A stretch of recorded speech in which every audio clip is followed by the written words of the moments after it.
Why you need to read beginner level. Why do I need to read in English? My students always ask me this. They think I attend classes. I do my homework. I watch movies in English. Why should I read books indeed? Reading is the best method to enhance your English. I am going to inform you why first reading is highly significant. Now in 2006, just 1 in 100 individuals attended university. Now 7 in 100 individuals attend. All work requires more reading and writing than 100 years ago. This applies to everyone. It does not matter if you are an office employee or a mechanic. Second reading will make your speaking better. Writing, vocabulary, and grammar are more effective than any other method. It will not make you listen better, but it will make you improve your vocabulary.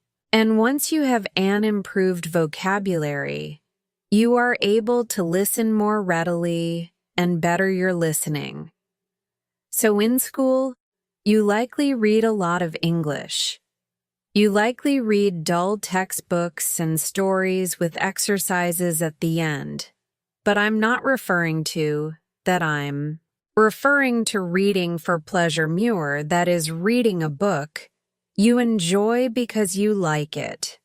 You are not reading because your teacher told you, read this book. You are not reading because you believe I should read this book. You're reading because you wish to. In 1965, they conducted an experiment in schools in America. These schools were for boys who'd done crimes. For instance, some of them stole things. They provided some of the boys with free books. They were enjoyable books like James Bond. They told, you can do what you wish.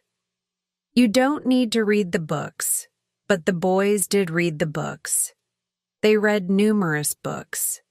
Some boys read a book every 2 days. After 2 years, they administered a test to the students. The students who received the books improved in reading and writing, and they enjoyed school more. Students who didn't receive the books didn't improve at reading and writing. Actually, some of them worsened.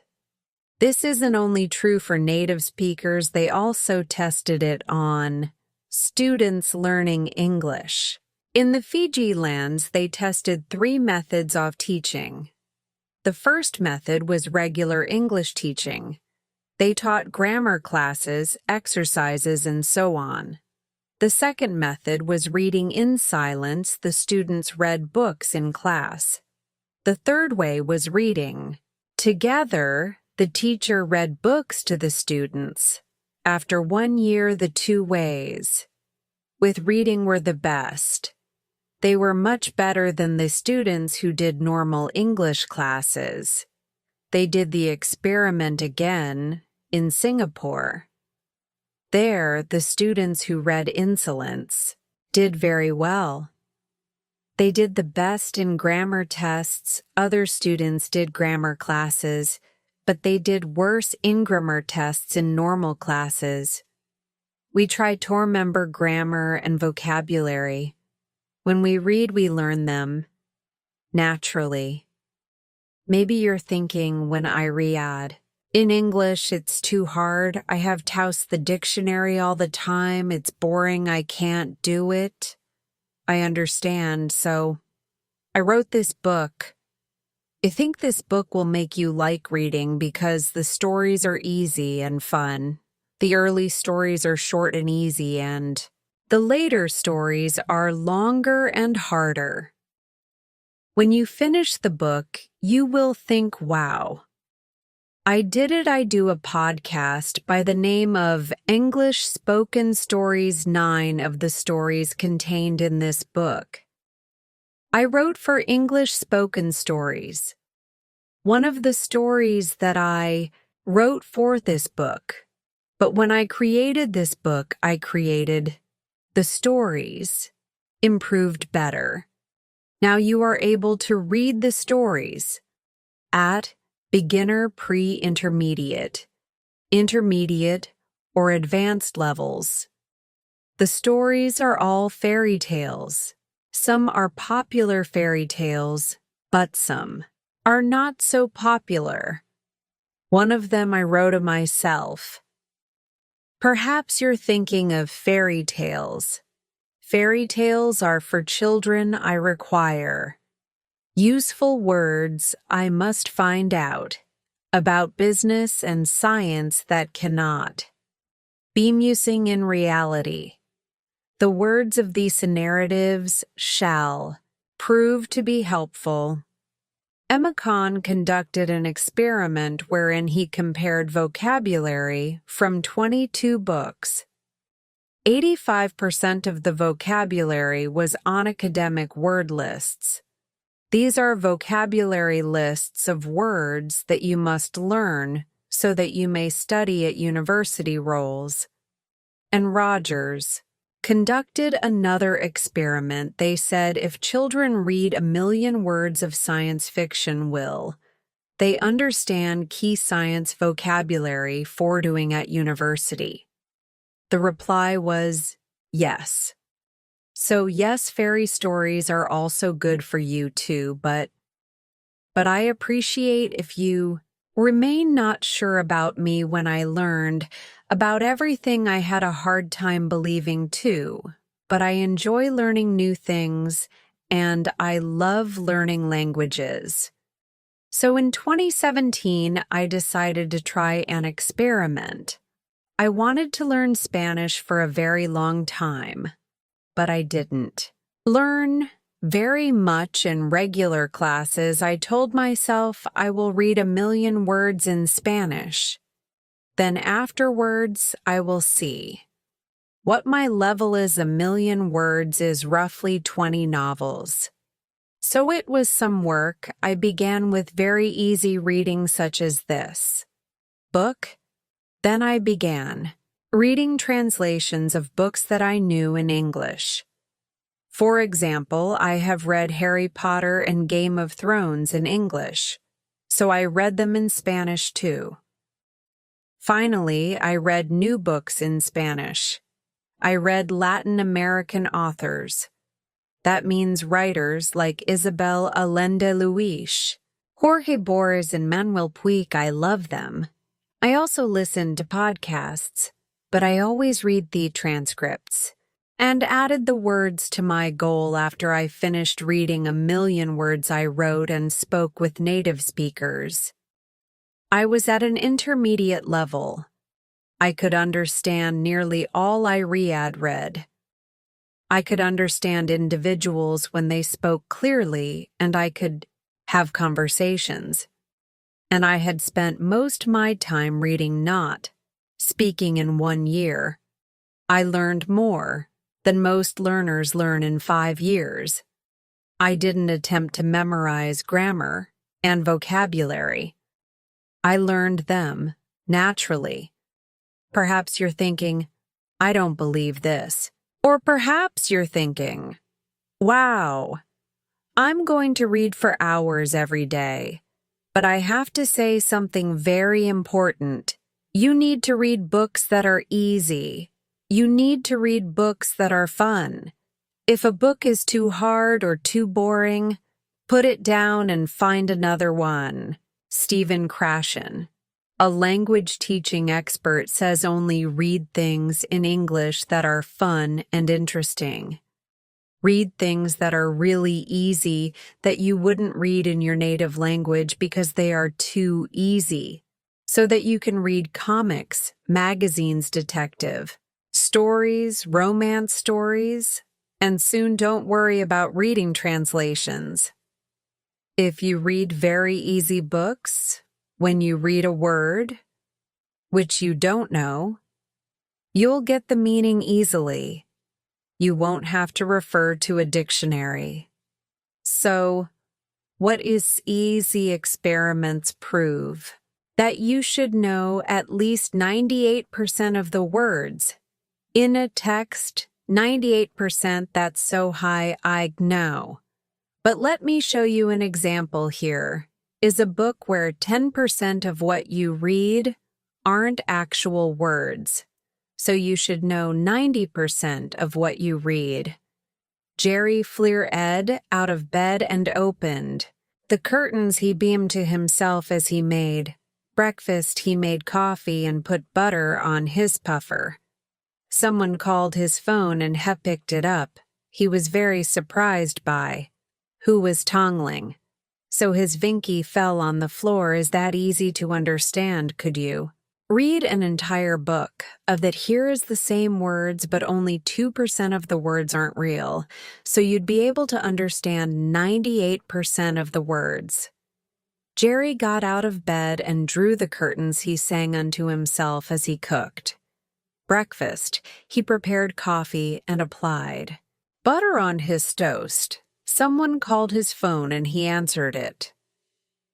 He was quite astonished by who was calling, so his Vinky dropped on the floor. How was that? You probably didn't get everything, but it was more enjoyable to read than the first text. That's why reading for fun is so great. Perhaps you don't get everything, but you get enough to keep up with the story, and you don't need to pick up a dictionary. So if you find that this book is too difficult, read something easier. If you find it dull, read something more fun. I know that not everyone enjoys my writing, and that's okay. Find a book that is fun for you. When we have fun, we learn a lot more. Because I want this book to be fun. It has no exercises in it.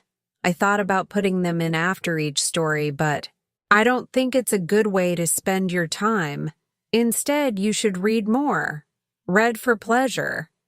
If you get to the end of this book, you can't read the level above because you already read the stories.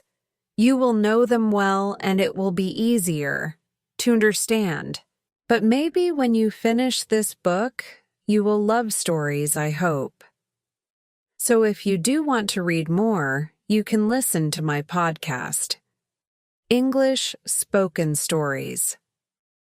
I write a new story every week with audio and text, and there are over 100 episodes for you to listen to. Happy reading and happy learning, why you must read intermediate level. Why do I need to read in English? I get this question a lot.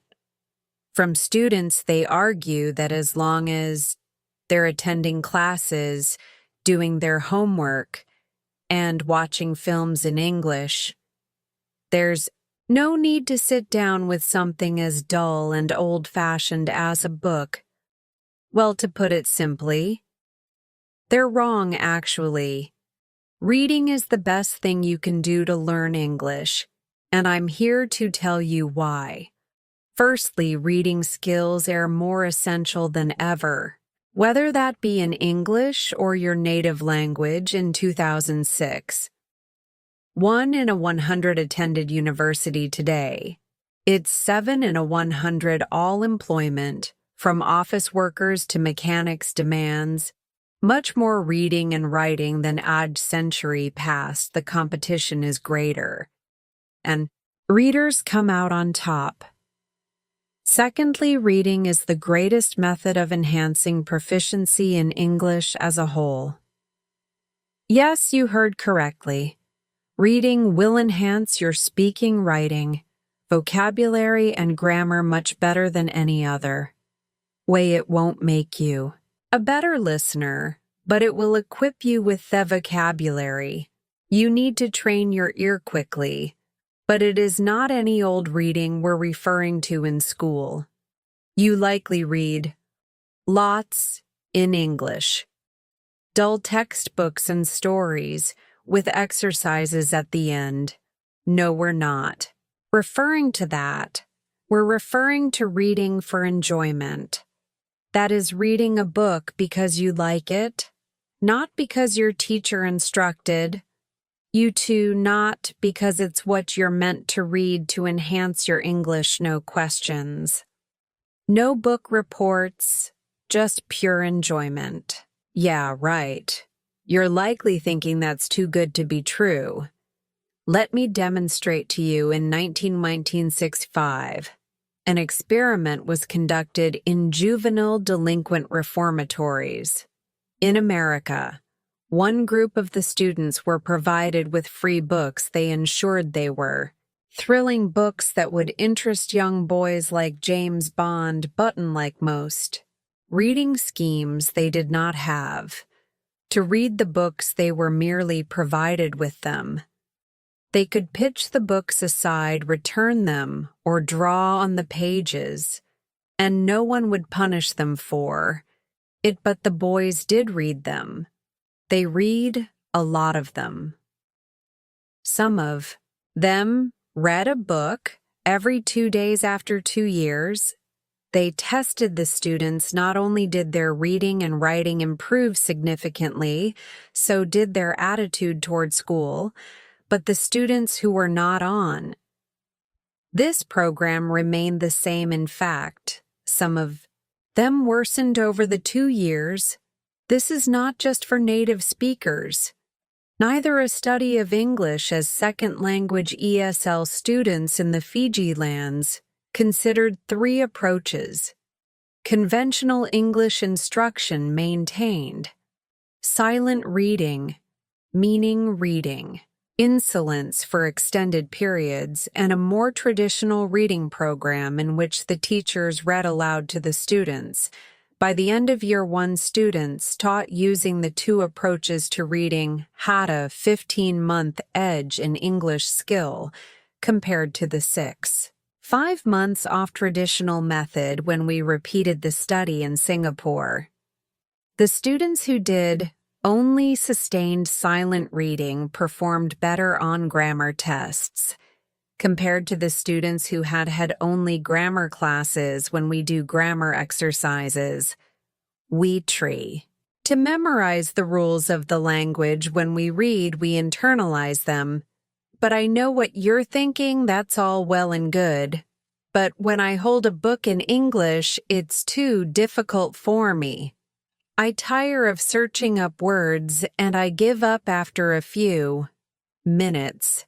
That's why I created this book. It is set up to make you fall in love with reading by offering enjoyable, relatable stories that are simple to understand. The stories get progressively more difficult and longer so that you can enjoy a sense of advancement and success at the end. Most of them were initially released on my podcast, English Spoken Stories, but they've been rewritten and enhanced for this book, as well as having a version for every language level. They're a combination of traditional and less popular fairy tales, as well as one that I wrote myself again. I know what you're thinking. Fairy tales, but those are for children in need practical vocabulary about business and science and technology. There's no way to make that fun. The thing about language is that isn't that a large variation between significant language and enjoyment language. We utilize a broad vocabulary when discussing technical subjects as well as conversing with our companions. A study by McQuillan analyzed vocabulary in 22 novels and discovered that they contained 85% of words on Scholastic word lists. Rolls and Rogers discovered that if a student read 1 million words of science fiction, they would learn many of the technical words necessary for a science degree. So, yes, reading fairy tales will assist your English in all areas, even for academic purposes as an English teacher. I've seen many times that the students who do the best are those who read the most for A4 University for Business or just for travel reading is the factor that predicts success. But I understand if you're still unsure. When I learned about all this, you was too. But I like to experiment and I have a passion for learning languages. So in 2017, I had wanted to learn Spanish for a long time, but aside from struggling with Duolingo and not really learning anything, I hadn't made a serious attempt. I set myself a goal. I would read 1,000,000 words in Spanish and see what my level was afterwards. 1,000,000 words is approximately 20 standard length novels. So it was a huge task I began with. Very easy resources such as podcast transcripts for students, but I steered clear of anything that felt like too much work. After I'd mastered the fundamentals, I began reading translations of novels that I was familiar with in English, such as Harry Potter and A Song of Ice and Fire. You may know it as Game of Thrones at last. I was ready to transition to entirely new novels, and I fell in love with Latin American writers, such as Isabel Allende, Luis Jorge Borges, and Manuel Pu.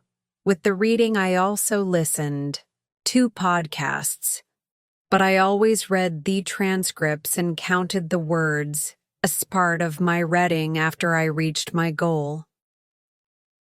I tested myself by writing and speaking tonative speakers and discovered I was at Addison intermediate level. I could understand nearly everything. I read, comprehend clear speech and converse at a comfortable level. Despite the fact that I had barely spoken the language since he began learning, I had learned for approximately a year, and I had progressed more than most students progress in 5 years. I did not memorize the grammar rules and vocabulary, I learned them. By this time, you're either thinking this is all absolute rubbish, or you're amazingly enthusiastic, ready to begin reading for hours a day. But the next thing I am going to tell you is very important. You need to read easy books. You need to read books that are enjoyable. If a book is too hard or too dull, set it aside and seek out another one. Stephen Krashen, a specialist in the field of second language acquisition, tells read only texts in the second language that are really fun and interesting, texts that are so easy you likely feel bad reading it in your first language. This is your excuse to read comics, magazines, detective novels, romances, etc. There is no shame in reading translations. Ideal, you'd like to be reading a book so simple that when you come across a word you don't recognize, you can get the meaning from context. Studies have demonstrated that for this to occur, the text must be at least 98% familiar. Words, 8%. That's so high. I know, dear reader, but I'll demonstrate to you an example. Here's a text in which I've substituted 10% of the words with nonsense, words that is, it's 90% understandable. Jerry flirted out of bed and threw open the curtains. It was a lovely day.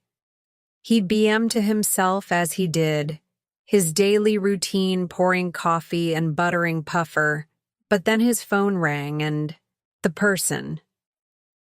Tling was so surprising that he dropped his Vinky on the floor. Is that easy to understand? Could you read a whole book of that? Here's the same text, but 98% understandable. Jerry jumped out of bed. Curtains. It was a lovely day, he sang to himself, as he did his daily routine, pouring coffee and buttering toast. But then his phone rang and the person calling was such a surprise that he dropped his Vinky on the floor. How was that even if you couldn't understand everything, I bet it was a lot more enjoyable to read than the first text. And that's the magic of reading for pleasure. Even if you didn't understand everything, you got enough to keep the story and continue without having to grab a dictionary. So if you discover that this book is too difficult, put it down and read the level below. If you find it dull, go read something else. Yes, I'm giving you permission to stop reading my book, I know not. Everyone enjoys my writing style, and that's all right. Find what works for you as you read. Pay attention to what the stories mean. Don't worry if you don't get it. Every word precisely. Just calm down and try become lost in the pages. Believe it or not, when we enjoy ourselves, we learn much better. The levels of these books are derived from the Shared Europeans framework of reference, a system used to define language levels you'll be familiar with. A1, 1A2, B1, B2, C1, and C2. Although there are only A2 books in these C1, if you're A1 level, you likely require more controlled teaching before you begin reading, and if you're C2 level, then you can begin reading books for native speakers, an excellent strategy. If you don't feel so confident regarding your reading skill, is to begin with the beginner level of the book and read it, level by level, going right up to advanced. This will enable you to truly absorb the new language and build up the difficulty. There is not a big difference between the intermediate level stories and the advanced level stories, but even reading the same story twice can be quite effective.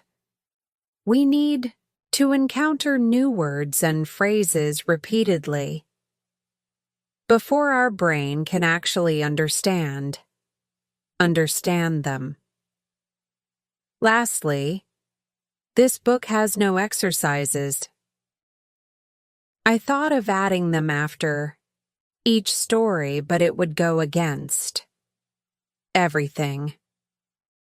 I just explained to you the best way to use your time is reading for pleasure and exercises. Distract from that. If, however, you do, complete this book and find that you need more stories, do go and listen to my podcast, English Spoken Stories. I release a new story each week with audio and text, and there are in excess of 100 episodes for you to listen through. Happy reading and happy learning.